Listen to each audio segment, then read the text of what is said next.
Trump était extrêmement fier de cette intervention Epic Fury et elle devrait rester comme l'intervention militaire américaine la plus coûteuse de l'histoire.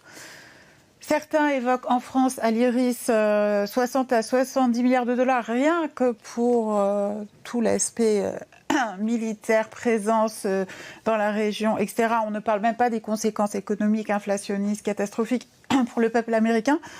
Les démocrates aux États-Unis vont jusqu'à parler de 80 milliards. Tout ça pourquoi ? Tout ça pourquoi, au final, aujourd'hui ? Non, mais pour rien.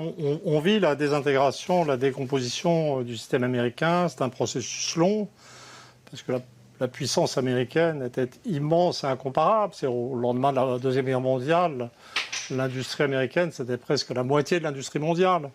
Et ce qui rythme finalement le déclin des États-Unis, c'est le déclin industriel qui directement embraye sur le déclin militaire. Ça prend du temps. Il y a des, on a vu une première phase de ce déclin a été mesurée quand on a vu que les États-Unis n'arrivaient pas à fournir assez de matériel à l'Ukraine.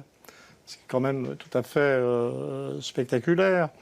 Ensuite, alors que les Américains parlaient d'économiser leurs forces pour se retourner contre la Chine, on a vu cette espèce d'agitation frénétique qui les a lancés contre l'Iran, qui, je pense, était une manœuvre, devait être conçue comme une manœuvre de diversion. L'Iran a été totalement sous-estimé en tant qu'adversaire.